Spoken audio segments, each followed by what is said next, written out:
a commencé 2 semaines après l'incompréhension totale du mot « chose ». Les Verbiens avaient à peine digéré ce traumatisme lexical que la République décréta une nouvelle mesure choc. Interdiction formelle du verbe « dire ». Motif, usage abusif, imprécision chronique, paresse discursive. Selon les autorités, on dit tout et n'importe quoi, mais surtout n'importe comment. Le décret fut signé à l'aube. Avant même le premier café, un collègue m'a envoyé un message. « Faut qu'on se parle, il y a un problème. » Et moi de lui répondre « Tu veux t'expliquer? Annoncer quelque chose? Ou juste balancer une info à chaud ?» Le malaise s'est installé immédiatement. Plus possible de dire « Je vais te dire un truc » ou « Il a dit ça ». Il fallait choisir, nuancer, exprimer, préciser.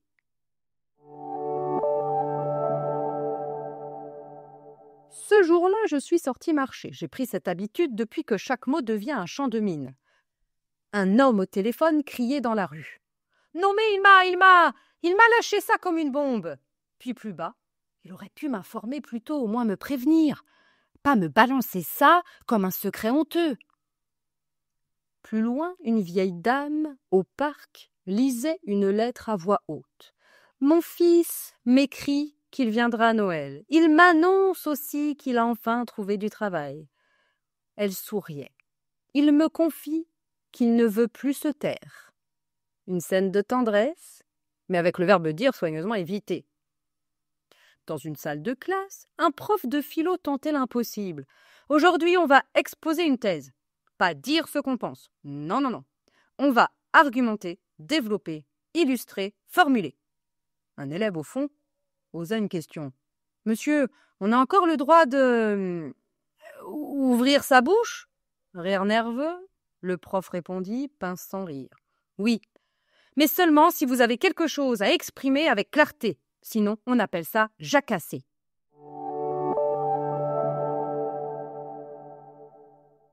Et du côté des jeunes, dans les cours de récré et sur les applis, personne ne semblait jamais pleurer la disparition du mot « dire ». Chez les ados, on avait depuis longtemps trouvé des alternatives bien plus percutantes. Un lycéen s'exclame à la sortie des cours. « T'as pas entendu? Léa a balancé un scoop de fou sur Maxence. » Un autre, téléphone à la main. « Attends, je te lâche l'info maintenant, mais chut, ok ?»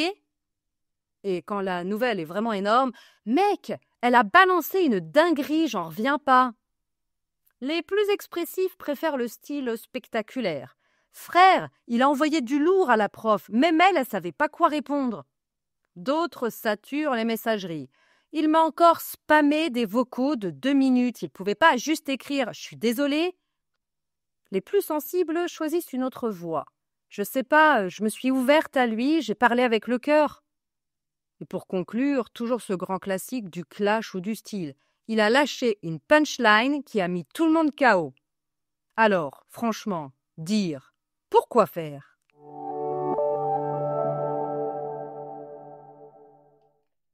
Élément oublié. Pendant que les jeunes balançaient des scoops et des punchlines, les anciens, eux, redonnaient vie aux trésors enfouis du lexique. Dans un salon feutré, une vieille dame, chignon impeccable, diction parfaite, glissa à sa voisine.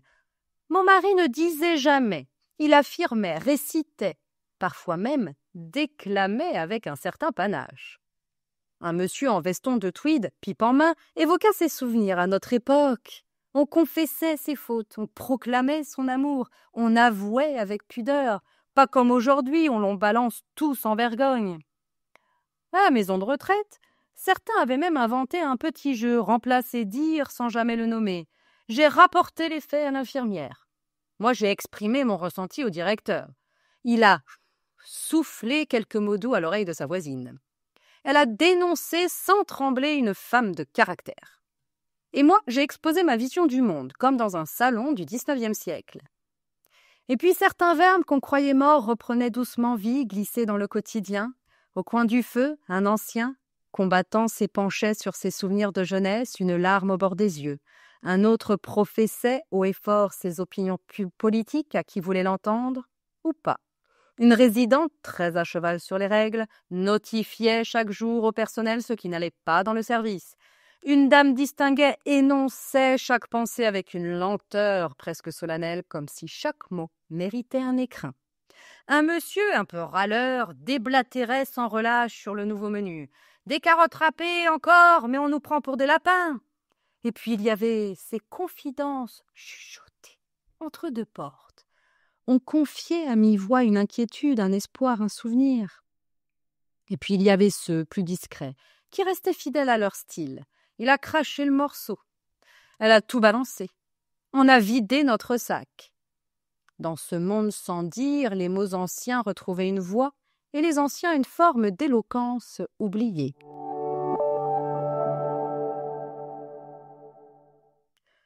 Et ce n'était pas fini. Les régions francophones ont elles aussi participé à la réinvention. À Montréal, sur un banc enneigé, deux amis jasaient depuis une heure. Il m'a raconté ça hier comme si c'était rien. C'est clair, lui, il en met toujours un peu plus. Il brode pas mal quand il s'y met. En Afrique de l'Ouest, on causait fort. À Dakar, accoudé à un taxi brousse, un jeune homme parlait à son ami. « Frère, j'ai vidé mon sac. Je lui ai tout dit sans détour. T'as bien fait. Vaut mieux parler franc que de ruminer. » Et dans la cour de la maison, les anciens disaient « palabres », des mots longs, patients, pour régler les vrais problèmes. Aux Antilles, on ne disait pas, on parlait avec le corps tout entier. Une femme, au regard perçant, les mains dans les airs, racontait « Moi, j'ai raconté ce qu'il fallait, pas besoin de crier, ils ont compris. » Un jeune homme appuyé au comptoir lançait sans détour.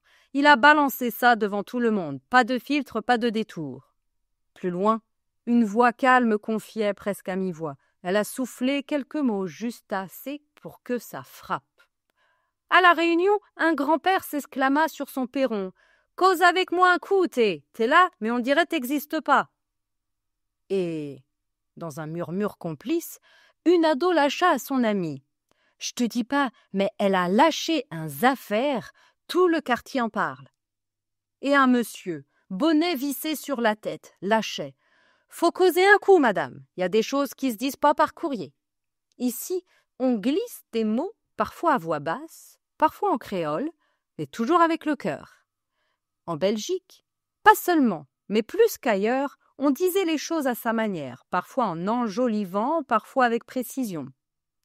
Un homme, sourire en coin, lâchait. « Lui, il m'a encore raconté ses cracks. Je l'écoute, mais je prends tout avec des pincettes. » Et une collègue plus posée ajoutait. « Elle m'a fait savoir calmement qu'elle partait. » C'était clair, net et sans détour. En Suisse romande, on préférait la discrétion au grand discours. Une dame distinguée glissa la nouvelle à sa voisine comme on souffle une pensée fragile. Elle m'a fait part de son départ, sans un mot de trop, mais avec une clarté parfaite.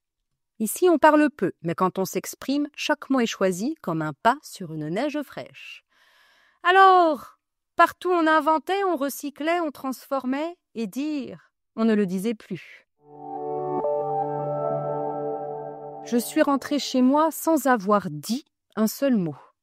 Mais j'avais beaucoup exprimé, écouté, raconté, confié, cité et chuchoté. Et vous, que choisissez-vous de formuler aujourd'hui ? Parce que finalement, dans une langue aussi riche, dire n'a plus rien d'indispensable. Je vous le dis, moi, haut et fort, courez jeter un œil aux activités lexicales sur le mot dire et dites à tout le monde de l'enrichir.